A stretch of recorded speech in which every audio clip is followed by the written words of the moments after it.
Thank you for joining me today. My name is Jennifer, and this is my mostly knitting related podcast. Today is the 29th of October. Happy Halloween. And I don't have a lot of knitting progress to show you. The only thing I have finished since last we spoke is this little Halloween bat. The pattern is Bat and Jack-o'-lantern. I have not knit the jack-o'-lantern, but it does come with a little pumpkin. You embroider a jack-o'-lantern face on it. And the pattern is by Barbara Prime, who does just the most adorable little toy patterns. I have most of her patterns in my stash, and I've knit a fair number of them. Excuse me, I'm so sorry. And I just recently realized that I had the dark brown and the light brown acrylic in my stash, and so I finally knit this little lovely bat that I absolutely adore. I think it's just the cutest thing. I love the wings are even, like they look like they've got the finger bones, and she's happy. It is just so cute. She's a little smaller than the pattern calls for. I used DK instead of worsted, so you can make a slightly bigger, cute fluffy bat. But this one's mine. And I love her, and I started her Friday evening when we got home from our holiday. I finished her embroidery on her little nose last night. Sewing up took longer than just about anything else, and there's not a lot of sewing up. The body's knit in the round. The wings are flat and then sewn on. The head is flat and then sewn together. The ears are sewn on. And then you do a little crochet chain down the top of the wing to give it a bit of stability. She's amazing. I love her.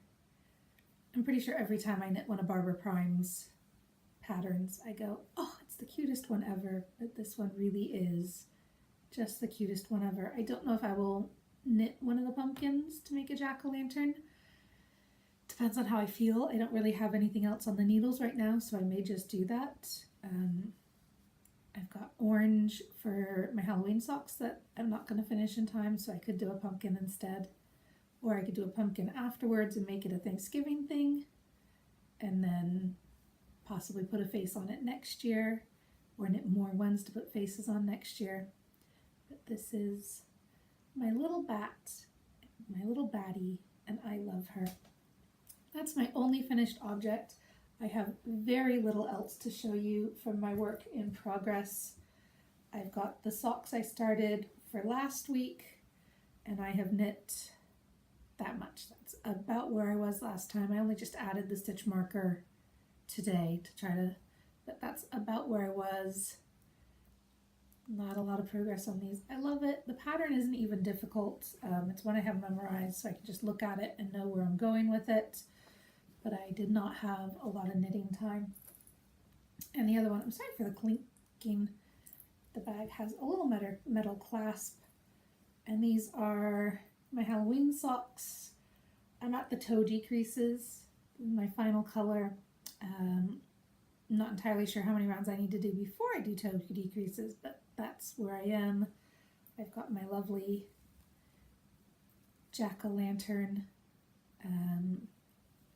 I know I turned the heel in time to go on the holiday, so I think maybe I had just started or was almost to the color work for the jack-o'-lantern on the heel. I had knit the other one first, but it was coming out too small, and I've actually even unraveled it. I was past the heel. I've been unraveling it and then using the wool to knit these socks. So I suppose I could have finished this one just to have them to wear, but I want them to fit properly, and if I don't get to wear them till next year, then they're next year's socks, and that will be fine to have socks next year. Next year's me will be very happy I knit these, even if this year's me will be sad I didn't get to finish them. And that is everything I've worked on. I don't think I even picked up either my cardigan or my colorwork vest that I've been working on. I haven't done a single stitch on those. We were on holiday most of the week, and so I just didn't have, especially with Christina being off school, Catherine didn't have any activities, she wasn't napping, they weren't going to sleep well at night. I did not have much time to knit. So that is what I have to show you knitting wise. For acquisitions, I only acquired one thing this week, which was I bought the pattern for this year's Woolly Wormhead Mystery Hat Knit Along. And I did the last 3, and I have really enjoyed them. She does them in November, peak hat season. You get a clue a week, and by the end of the month, you have a hat. I think it's a clue a week. It might be a clue every other week. Last year, I wasn't going to do it, and then I wound up doing it. I showed you the hat I just recently knit by her. This one was not a mystery one. This one was a thank you pattern. It is for sale, but she sent it as a thank you to all the people on her mailing list. I've been wearing it with the brim folded under just to give me a little extra warmth. Or if my hair is up, I can do it long, the longer one, to make space for hair in the back. Extra warmth for the ears, and it's so gorgeous. I love this hat more than is absolutely proper. So that's a really warm hat. The first year I did the knit along was this hat, which is Skelter. A helter-skelter means very different things to Americans and Brits. Brits, it is a fairground ride. It's a slide that goes around like a lighthouse. And that is what the Beatles song that inspired the streak of mass murderers in the US, which is what more commonly associated with the term helter-skelter in the US. So in the US, serial killers. In the UK, fairground ride. Very different associations. But I knit this out of leftover wool from a pair of mitts I'd knit myself, where it had mostly been blue with the silver just as accent. So I reversed it, and this is Chris's hat, but I love it. It's got a split brim, so it pulls down really close on the neck, but still covers the ears really well. This blue color winds up being really close to the face, and that's the color I like. I don't look particularly good with a lot of silver gray next to my face, but I gave it to Chris, and it is his, though I steal it. I steal it sometimes when he's not going to leave the house and I'm going to pick up the kids, get Christina from school, take Catherine for a push. I will borrow this hat because it is very warm and very fuzzy. The following year was the Armley Beret. You could also knit it. I believe there was a beanie or slouchy option, but I knit this as a beret. It's small on me because it is Christina's, with those beautiful Christmas trees. I actually, the last one was Jameson's Heathered Aran. This is Ripple Crafts Merino DK. I had actually knit for the next hat this blue, but then the variegated was just covering up the trees a bit. So I switched to this Slice of Lime is the color, which is left over from a jumper I knit for Christina. And it's got the trees, so it's in green. Christina calls them Christmas trees. And she loves this hat, so I knit a smaller size for her. That was a lot of fun. And then the following year, I finally got to use my Stormy Seas Merino DK. This one is largely a slouchy, but you can kind of block it to be more like a beret, and it has this star, almost like seraphim wings to me, although Wooly is an atheist, and I don't think she appreciated that association. So this one kind of gives you a bit of a slouch, and the style doesn't suit me quite as well because it's not a proper, I look better in berets than I do in more fitted hats. I really need something bold for the brim. But this is last year's hat, and I get lots of compliments wearing it. She actually did 2 hats last year for the knit along, and I mean to knit the other one. I have most of her patterns. The ones I don't have, I know I will pick up sooner or later. just from construction perspective. She does a lot of really different interesting things. Like this one's knit sideways with lots of little short rows to make the shaping and the design. And the other two were knit from the brim up. This one is from the crown down to the brim. So there's a lot of different things going on in her hats. And the other whirly worm head hat I knit is this tiny little toddler hat. I knit it when Christina was 3, but it didn't really fit her. She has a very large head for a child her size, but it fits Catherine now. And this one is Quinn from, I think it's from Bambino, which is one of her baby collection, one of her children's collections. Most, if not all of her patterns are sized, most, because she does have some where the only way to change the size, like this one, the only way to significantly change the size would be to knit it in a much smaller or larger yarn, simply because you can't really change the number of repeats or how long it is. You can't really change that, but most of her hats go from baby to enormous heads. This one has ear flaps and it's a little longer in the back to cover the back of the neck. So this is a really cute pixie style. It comes up to a point on the top.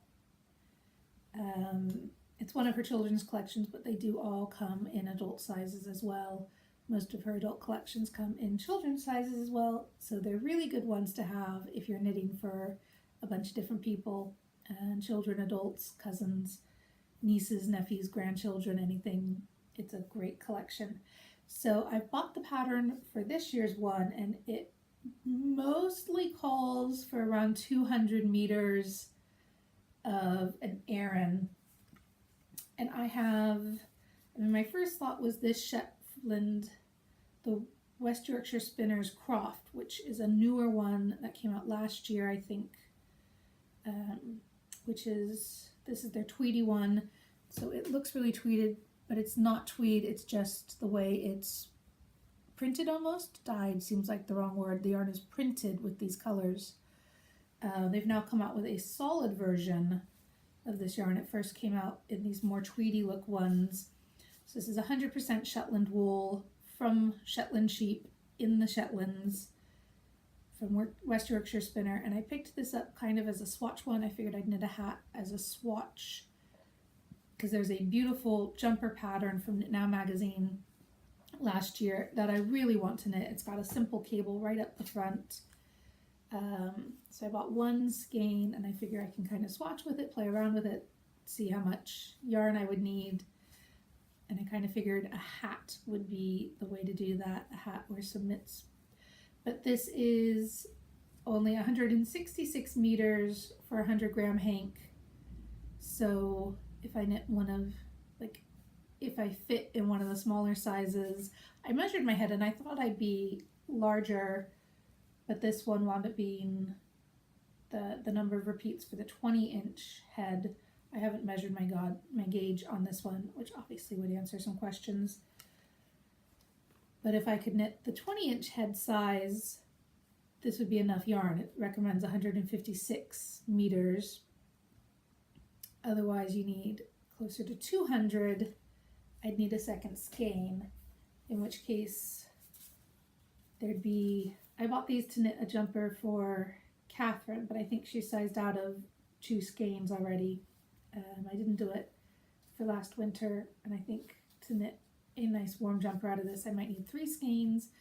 They're hand dyed. 3 skeins would never quite match properly, although I'm sure they'd match. I mean, like one of these, you can see there's more pink over here, and you alternate stripes, and it would probably be okay. But I was kind of thinking about using these for a cowl instead. But if it does go over 166, this is also 166 meters for 100 grams. So I'd have more, and then I could knit myself a matching pair of mitts or just a little neck warmer thing. So that's kind of where I am. I do have a few other skeins of Aran, single skeins in Aran that are meant for hats in my stash, but I didn't have a chance. I didn't see them right away when I was digging through my box today. I'm most likely going to go with one of those two, depending on how lucky I'm feeling. I mean, I can always get more of this. So if I'm knitting it and it seems like I'm going to run out, I could get another skein. That wouldn't be a problem. It might not be the exact same dye lot, but it'll again probably be, it's a very variegated way of printing the color on, so you just alternate it a bit and then it might just be a bit more saturated at one end than the other. But I will decide, because that starts on Thursday the 1st. The pattern comes out on the 1st. So I need to swatch, see how I'm feeling, see what my tension is, my gauge swatch, to see how the hat will probably come out. Sorry, I think the light just changed and did weird things to my face. And then the only other knitting thing I have to say is I have a story of woe that turns out to be a knitting miracle. When we were on our way down on holiday this week, we were going to Aviemore, which is on the express train, just the next stop, and on the slower train, there's 1 or 2 stops depending on the time of day between Inverness and Aviemore. I'm sorry, the lights are changing and it's changing how it's showing my face. And the distance between the stop and Aviemore wound up being really short. So all of a sudden, they hadn't announced ahead of, like you're now approaching the station or anything. And we kind of looked up and realized we were pulling into the station. So we had to grab both the girls and our suitcases. We had 3 suitcases, 2 girls, and our coats. We'd taken our coats off. It was a cold day. We were going up to the mountains where it was going to be even colder. So we had coats, but it was really warm on the train. So we'd taken them all off and we were grabbing everything and jumping off. And after we got to our room, I realized I didn't have the cowl, my shawlette, they usually call them, that I brought with me. So I went on the website, and it seemed like you could do complaints on the website, the ScotRail website, but otherwise they directed you to talk to them on social media. So I tweeted them on Twitter and was given a link for Lost Property Collection for the entire network of rails in the UK. So I picked Edinburgh as the end of the line for the train and entered my best description. Shawl was one of the clothing options. So yay, shawls are popular enough to have their own ticky. And then about an hour later, this was the next day because I knew they wouldn't have found anything then. So this is the next day. I filled in the claim. I listed what train we were on and what carriage we were in. And about an hour after I submitted the claim, I got a thing back saying, I'm sorry, there's nothing that matches. And I know they were just running it through a computer. So whoever entered it in the computer would have looked at the item and said, well, I think it's this. And here's some characteristics, and put it in the thing. And what I described it as might not match what the person who put it in Lost Properties might have thought. So I figured I'd have to call and talk to a real person. And on our trade ride home, again, the distance between Aviemore and Inverness is very slight, so I didn't particularly, the conductor came and got our tickets, but otherwise didn't see anyone who worked on the trains. So as we were disembarking, we were some of the last people off again because small children and bags. But as we were disembarking, I stopped to speak to some of the employees who were just getting on the train to clean it. And I said the other day on our trip down, I lost a purple sparkly shawl. And I was going to ask, on a train going from here to Edinburgh, who, if it was found, who would have it? Where would you, who, is there a station I should have, Chris had said from his reading through the website that all lost property for ScotRail is taken to Glasgow. So should I have filled out a claim for Glasgow? As a person who works here, what should I do? So I'm starting to explain, so I lost this purple sparkly shawl on the way down, and he stops and he goes, oh, I saw something like that. I'm like, you've seen it. Turns out it was in Inverness, in the lost property in Inverness that I otherwise didn't know existed, and he had it, and he was able to just give it to me. And so I have my cowl back. It doesn't lay as nicely over a jumper. Sorry, I got a bit of fluff on my lips. But I really, really, really like this shawl design.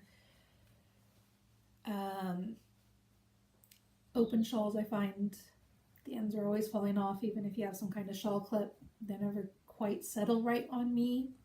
I move around, and then, like, if you sit still, they sit fine. But this one is knit in the round. You start back and forth and then join to knit in the round.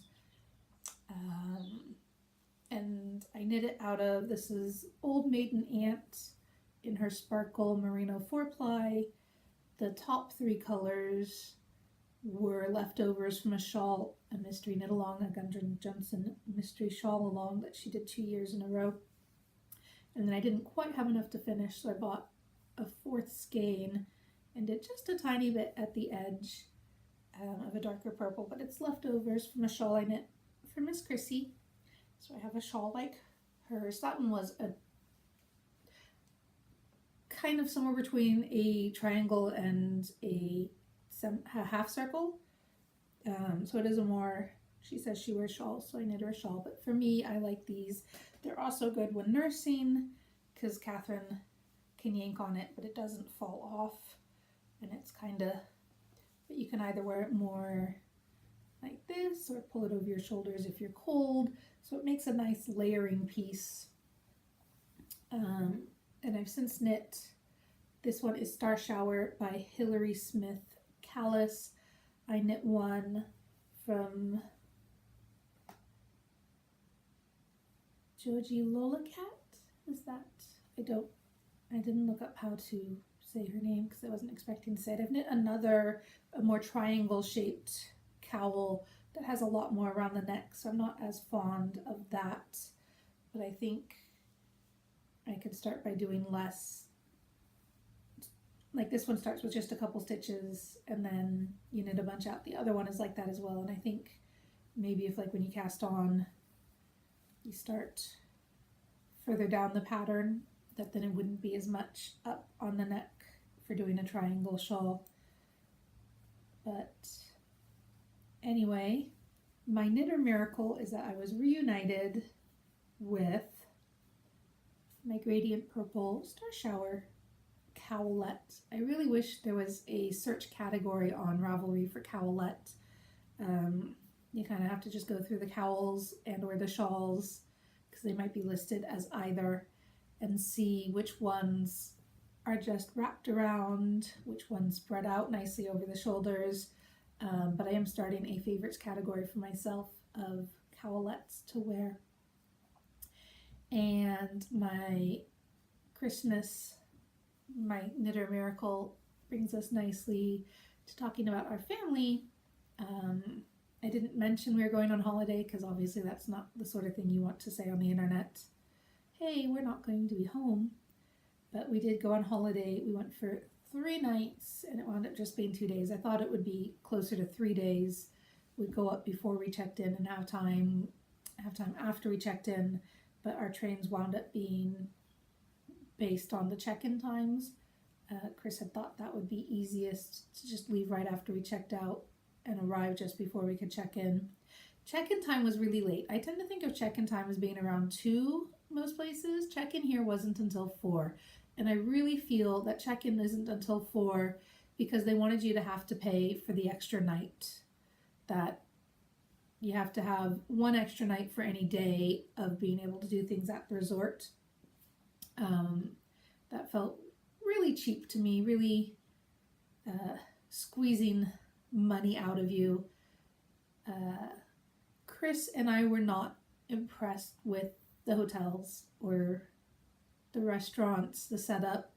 Christina adored it. We were at the MacDonald Resort in Aviemore, and it's a bunch of hotels and a property. It's right across from the train station, not so close that you hear the trains going by, but it's a really easy walk from the train station. But then when you get there, all the signs say, all arrivals must go this way. The roads are set up as a one-way loop around the property, so it makes sense that they're directing everyone there. but all the signs were based on driving. So even though I knew our hotel was kind of that way, it said all check-ins, all arrivals must go this way. So we went that way, and then it goes, okay, check in here. So I went there to that hotel, and they're like, oh no, you're not staying in this hotel, you're staying in that hotel. You need to walk, like you can cut across the middle, but you need to walk over to that hotel, which was much closer to the entrance in the other direction.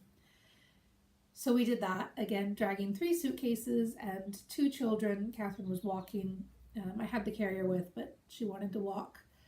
And so we got to that hotel, and I'm like, well, we're here, but all the signs on the property sent us to the wrong hotel. And the lady was like, oh yeah, it's really easy to go to the wrong place here. And I'm like, well, I went to the wrong place because the sign said everybody has to go to this other place. Like, the other thing on further explanation is there weren't even any pavements leading from the main entrance to the hotel we were staying in. We would have had to walk right through the middle of the road, which is one of my general complaints with the resort property. I understand it's based on the idea that people are going to drive there, drive to various other places and do other things. The rooms even have a cupboard for skis, so you can drive to where the ski slopes are. That makes sense to me, but what with the one-way loop and everything, the easiest way to get from one building to another building is going to be walking. They didn't have a lot of pavements. You had to walk in the road, and then they didn't have a lot of street lights. They had lights, like the low lights at knee level, just to illuminate the path but not shine light into the hotel rooms. They had those, but only right outside the door to our hotel, like the path from the little parking area right by our hotel up to the door. And otherwise, sometimes they had some like fairy lights, Christmas lights strung along, but they didn't offer a lot of illumination. And this time of year, it gets dark fairly early, especially high up in the mountains. The sun goes behind the mountain well before it technically sets, and it's getting dark. And we're walking along with our small children, basically in the dark, in the road. So that wasn't brilliant. But the other there are 2 other really big problems, one of which was they have 3 restaurants on property, and we'd paid for dinner, bed, and breakfast. And they served breakfast in our hotel, but their restaurant in our hotel was closed because it was off season. But they didn't even have any signage anywhere that said what things were open. The official brochures that they gave us when we checked in, which included a printout piece of paper, and the brochures said, here are our operating hours. In non-peak hours may be different. But they didn't include a sheet saying, here's what hours we're currently running, which seems to me like it would have been very useful to have a list saying, this restaurant will be open on these days, but like it might be open on weekends, but not during the weekday. Or here are the winter hours for the activity areas. That would have been very useful. It wasn't included. There wasn't even like a sign in the lobby saying, here's restaurants that are available this time of year. Here's what's open today. Here's when it's open today. So that was a bit frustrating, because in order to find out what would be open, you basically had to go and say, are you open? How late are you open till? You couldn't just know in advance. So the restaurant in our hotel, which was the burger place, wasn't open, which meant that only 2 restaurants were open for dinner, one of which was an Italian place, and because it was off-peak hours, they were running, hello Libby, they were running a buffet, which was fine for the kids. They did just fine. Christina had pizza, although I noticed Catherine had kind of just scraped off the top of the pizza, and when I ate a leftover slice of pizza, I realized why, which was that the bottom had basically baked to a piece of cardboard, and the top, where the sauce and the toppings were, was still moist, and you could actually eat that bit, and that tasted fine, but the bottom was basically cardboard. And the pastas that they had in chafing dishes had all basically congealed. Like, I had a chicken and leek one, and I literally had to choke it down. It was as unappetizing as you could imagine. Chris just refused to eat. He wound up going to Tesco after we went back to our room and getting a sandwich and a drink. He just said nothing here is going to be edible, and I had tried enough things to find that he was right. Nothing there was edible. And then, so the next 2 nights we went to the other restaurant, which was open. The other restaurant, which was open, which was a formal, fancy, sit-down, steak place kind of place. And the food there was delicious, but the service was a bit haphazard. They didn't all entirely seem to know what they were doing. And by the time we got food, the kids were really crabby. I'd ordered, I asked, could we have bread, which was £4 for bread. I asked the waiter if we could have bread, so we could have something quickly that I could at least be feeding them bread and they wouldn't be sitting there starving.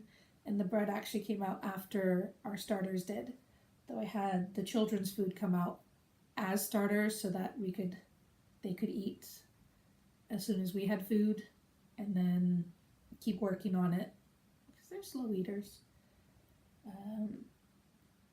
And then the next night we did that, and then we realized that they hadn't brought out our entrees because the waiter was still waiting to clear their plates as if they were starters and would be getting more. So that didn't turn out the best. And then we wound up leaving. I got my food boxed up, which they were like, a box? I don't know if we have a box. And they went and looked, and they did have a box. So we had our starters that night, and I brought my dinner home, and Chris just abandoned his. Because our kids were not going to sit in a restaurant. Neither of them were. Christina on her own would have, but because Catherine was running around, Christina wanted to be able to run around, and I'm trying to explain to her that there are things Catherine can do because she's a baby, that if Christina does, because she's a big girl, she'll get in trouble for it. And there are things Christina is allowed to do that Catherine's not allowed to do. And Christina understands that there are things she's allowed to do that Catherine's not allowed to do, but she refuses to understand that there are things Catherine's allowed to do that she's not allowed to do. So anytime Catherine wiggled free and ran off, Christina ran off. Anytime Catherine was singing to herself loudly, Catherine was singing to herself loudly, Christina would start singing to herself loudly. And they're not ready for restaurants. So that was a bit disappointing. I don't know if Chris wound up going. I don't think he did. We had 2 rooms. The girls and I were in one room, and then Chris was in another room so that he could sleep. And the family room did not have a bathtub. It had a really tiny shower that didn't even have a door all the way around it. It was completely level. And you just basically had to stay at one end of the shower so as not to soak everything. And there was a sign saying the door had to be kept shut or the steam would set off the fire alarm, but the lock on the door didn't turn at all. So I couldn't lock the door, so I'd be taking a shower and my kids would be in and out. And I'm like, shut the door so you don't turn on the fire alarm. What? So they had trouble. I mean, Catherine can't understand that at all, but even Christina had trouble with the cause and effect on that one. And then when I did pull the bathroom door firmly shut from the outside to try to keep Catherine out, the handle came off in my hand. I mean, it didn't come all the way off, but it pulled out of the door. So that wasn't brilliant. So the second night, the night after our second day, which I guess is the third night, at dinner the second night when we went to the restaurant, Catherine entertained herself. First she ate food, but then it was supposed to be a cheese dressing, like a cheese sauce for dipping her veggies and breadsticks and stuff, but it smelled like Thousand Island dressing, and I'm guessing that's what it was. But after she decided she was full, she turned to finger painting, and basically head down, if you follow me on Instagram or Twitter or anything, you'll have seen at least one of the pictures of her just absolutely covered. And then she took my my drinks bottle, which was empty, and she started putting all the food in it, and she had a lovely time, but she was very messy. I wound up throwing that onesie away. There was just no saving it. Especially because I couldn't even put it on to, like, if I could have put it on to soak right away, maybe I could have gotten most of the stains out, but I just threw it away when we went to pack up to go home. And so she'd wound up taking a nap the second day while Christina and I went swimming. Chris watched her take a nap, and then they joined us at the soft play again later. So she hadn't gone swimming. So that night after dinner, we took her to Chris's room, which was just a double bed and no space for a cot or a rollaway bed or anything. It was a much smaller room that had a bathtub. Only I wound up locking myself out of my room. I had put my key down when I went in. I got the stuff I needed for the bath. I was still juggling my dinner that we had left in the middle of dinner and I hadn't eaten yet. All I'd had was one ravioli, which was my starter. It was a very nice ravioli, but it was only one ravioli.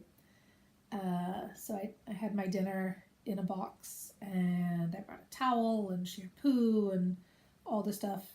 Oh, that was the other thing. The hotel, I hadn't brought shampoo with us. I shampoo my hair maybe once a week. And I figured if the girls needed their hair shampooed, there would be shampoo in the room. And I used it, but because we had taken a shower that night. I had to shower. I threw Catherine and Christina in the shower really quick that night after the finger painting with food incident. And I mean, it looked clean when it was wet, but then the next morning it still looked really greasy and she smelled like sick. The day-old dressing plus the shampoo smell, it was not clean. It smelled awful. So the shampoo in the room was terrible. It did not clean. Normally the problem with hotel shampoos is they're too stripping. This one, I don't know what it did, but it didn't clean her hair. So we'd gone to Tesco and I bought a little bottle of shampoo for Catherine and Christina. So I'd taken that with me. Sorry about that. Chris came in for lunch and then Catherine woke up. So she's in the other room doing some Play-Doh, and I will try to finish this up really quick. I was saying about our holiday that I got locked out. I took the kids to Chris's room so Catherine could have a bath. And after her bath, I realized that of all the things I brought to Chris's room, my key had not been any of them. So they stayed in Chris's room. Well, I went down to the lobby and the manager wasn't there. There was no one at the desk and the phone was up and there's a sign saying, please dial 0 if you need help. So I dialed 0 and it rang and rang and rang and rang and rang and rang and rang and eventually timed out and hung up on me. So I pressed 0 again and it rang and rang and rang and rang and rang and rang and rang and rang and rang and rang and rang and eventually hung up on me. And this time I've been watching my phone. Excuse me, I'm so sorry, I hadn't been talking in a bit. And I marked it was 5 minutes of ringing before it hung up and no one answered. So I went to the bar where there was a barkeeper and she came out and helped me. She couldn't use the computers or anything. She couldn't give me a new key, but she called her manager and she tried calling the complex manager and some other stuff like that, and eventually got a hold of the person who was in charge overnight. And he eventually came. So it had been 25 minutes since I realized I locked myself out before he came. And he said, oh, the computer's not doing something. But he used his skeleton key, override key, to come and unlock my door for me. And then I had my keys again, so that was fine. But that was, at that point, it was 9:30. Which was very late, and it's not their fault that we were taking baths and doing all that kind of stuff until 9, but it was absolutely ridiculous that you could lock yourself out of the room with small children in the night and not be able to get someone to let you back into your room. So those are kind of the downsides of the trip. The upsides is that the swimming pool complex, and they have a couple of, like a soft play climbing structure and a room with lots of different types of toys. That was all wonderful. Christina loved the swimming pool. They had a slide. She could go down in my lap. We could go down together. And we did that a lot. They had, it was somewhere between a kickboard and a boogie board, big ones in the pool that we could play with. And so Christina liked being on those and being pushed around. They had a wave machine, so she was riding on the board and it was going up and down on the waves, and the climbing structure was really good. Catherine loved it. Christina loved it. Although they did have a baby oubliette. They had, I mean, there's a section where there'd be platforms and then like the corner would be cut out and then the circle out of the next level so you could go down between them. And it turns out that there's a whole stack of them, but about 2/3 of the way down, there was one where it was just net all around and it was a solid bottom. So the only way in or out was the hole through the top. Catherine could get into it. She couldn't get out again. Unfortunately, I was able to send Christina in after her to boost her out. And then after a number of times, Christina was like, I can't do it anymore. And I was able to send down a big foam block that I got through the holes. The levels there were they were low enough that I couldn't fit through them, but high enough that Catherine couldn't climb up them without someone lifting her up. And since it was a hole in the middle, I couldn't go to the corner and like stick my hands through the net to help her climb up. Catherine's coming to say hello. She said, uh-oh. She has chased off Libby and is stompy, stompy, stompy around the room. She is chasing after Libby. But anyway, other than the baby oubliette, I told Chris if we go again, I'm bringing scissors and I'm just cutting one side of the net out so that she could get out. And then we realized if we go again, she'll be bigger and she'll be able to climb up, so it won't be our baby problem. But it's just ridiculous. I mean, like I tried pulling up the Velcro on the side to see if I could lift the net up, and the netting isn't attached by the Velcro, it's separate, so it's just stuck. But yeah, if I'd had scissors, I would have cut a hole in the side, because that's not okay to have a baby oubliette in the middle. But other than that, the play structure was really nice. The playroom with the toys was really nice.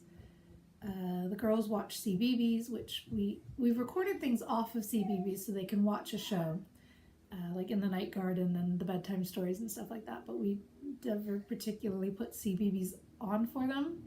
And since we didn't bring pads, when we'd go back to the room for quiet time after lunch or swimming, or when we needed a break, I'd put CBeebies on for them. And since we've been home, we've been watching a lot more CBeebies. There's a couple shows, one or the other of them really like. We were just watching Mr. Tumble, and the Hello song came on, and Catherine was waving very excitedly to say hello. So yeah, we've gotten CBeebies out of the trip. And that's pretty much it. It was time change here in the UK this weekend, and it hasn't particularly affected us because children get up at the same time no matter what the clocks say, and you can't really do much to change that. Yeah? Do you want to come here so I can wipe your nose? Catherine, of course, came home from holiday with a cold. Hello. Chris bought disposable nappies for us to take on holiday, but accidentally bought pull-ups instead of the regular ones, but they seem to, she just shut the door. So now she's on the other side of the door and I'm on this side of the door. They worked well as far as they're easier to put on if she won't quietly lay down and let you just put nappies on. And then to get them off, you can just rip the sides. They stay together pretty well, but if you give them a good hard yank, the seam, they'll rip at the seam. So you can take them off like a regular nappy and roll them up and throw them away. But to put them on, they're just already pants, so that can be a lot easier when she's running around and doesn't want to cooperate for nappy changes. So Chris is the one who mostly uses disposable nappies. I use cloth nappies at home and just put disposables on her when we're out and about, but Chris prefers to use disposables when he's in charge. So I think he's going to be ordering pull-ups instead of regular nappies. And time change, let me just check my notes really quick. I got a bit discombobulated with the interruption. We went to church on Sunday, and we went to the Catholic church. We've been going to the Free Scotland Church, which is where Christina has her girl brigades, but I said, do you want to go to the Catholic church, which is our church? And Christina said yes. I don't think she was impressed. She did not like the incense, and they didn't have a children's thing where they went away, so she was bored. They didn't have a creche for Catherine. So Catherine was in there with us and kept running off every which way. Christina always stayed very close. She wanted to know where her mummy was and have me easy to get to. And she was largely scared of strangers. And by strangers, I mean anyone except Chris and myself. So she always stayed close. But Catherine would do things like crawl into the pews and then run off on the other side. Oh, a leaf fell down. So that didn't work out as the easiest trip to church. I got a lot of really sympathetic looks from other mums of small children. The people with small families tend to all sit in one area. There's no hard and fast rule about it. So just because there's a little bit of extra space, it used to be where the baptismal font was. When I was going with Christina, the baptismal font was there. And they have since they've moved the baptismal font, so it's now more towards the front. And instead they have put in a rack of prayer candles, lit candles, in the area where the babies kind of hang out during service. So that wasn't the best. And the other thing is we had snow on Saturday, which was very exciting. The forecast had said it was going to snow up in the mountains, but it was very surprising that it wound up snowing down at our level. I don't think anyone was expecting that. It wasn't on any of the forecasts. And it even stuck for a little bit, and then the sun came back out and it slowly melted, and then it rained that evening and was completely gone. And Catherine has decided she wants back in, so I think that's everything I have for now. And hopefully I will have actual knitting progress next week. I'll know which hat I'm working on, and I can let you know that stuff next week. And I will talk to you later. Thank you. Bye.